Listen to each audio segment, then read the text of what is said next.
I'm asking you is, again as an outsider, today you cannot fight elections without having a war chest of money, resources. Today Congress attacks the BJP saying BJP monopolizes the resources. The BJP says when the Congress was in power, they would monopolize the cash.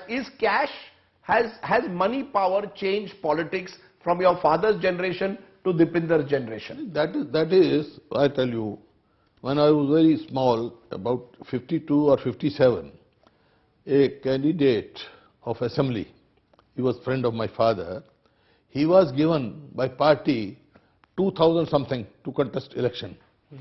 Out of that, he spent only 1,500 and 1,000 he returned to the party.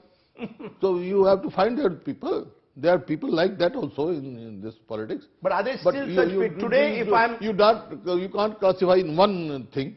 That every type of person is there in everything. In your field also.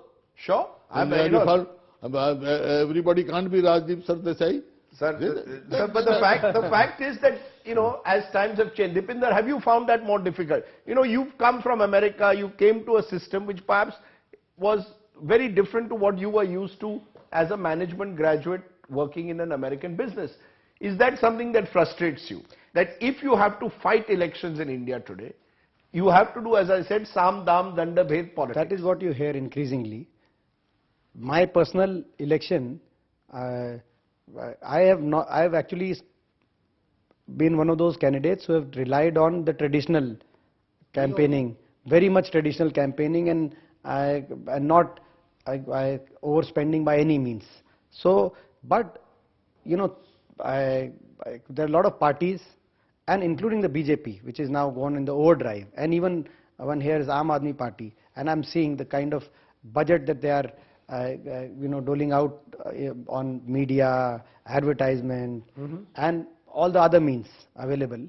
So you cannot deny that money spending has become an important part of a political, of the major political parties, and some states. One hears that candidates are spending so much.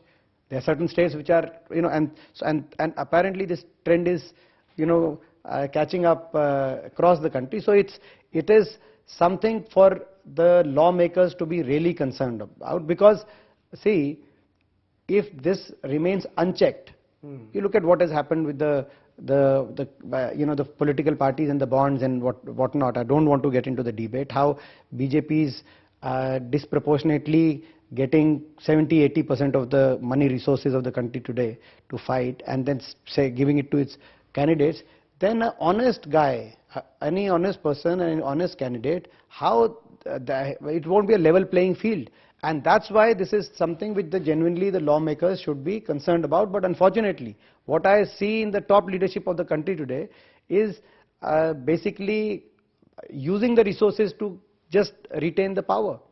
That tendency. Before I take a break, the reason yes, some states perhaps money power matters even more than others, but because Haryana had the rise of Faridabad, of Gurugram, of all these precious land, real estate in and around, that's why the politics of Haryana got changed. From an agrarian state, it became a state over who controls, in a way, the land real estate lobbies. Is that true or not? Because of Delhi. We are in because NCR of Delhi. And NCR. So land sharks took over. It was opportunity for the state to dwell, to generate employment for the people. You see, and for that you need education system. That is why, you see, when I became Chief Minister, so many people or those who are serving in private firms, they used to from Delhi and come back. So I asked one of them, why are you not employing Haryana people over here?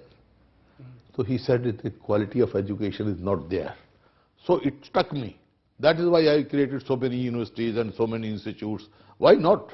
Why because not? The impression that the Jats are a hardy, tough agrarian community. They will be out there to fight for agriculture. Do you believe that shift is now taking place from agrarian community to becoming more and more involved in other occupations, other activities? Yes, it should. It should be. Is it happening? It should be. It is happened. It is happening. 100%. It has happened. And it should be. It is agriculture should not be, avoided, or it should not be ignored. That is, without that you can't go ahead. But Haryanvis have done well, and I don't want to Both just in just agriculture the and community, industry. but I just one community or the other. One thing. See, in 2014 when I left, per capita income of the state of Haryana was #1 in country. Per capita investment was also #1 when 2000 I left.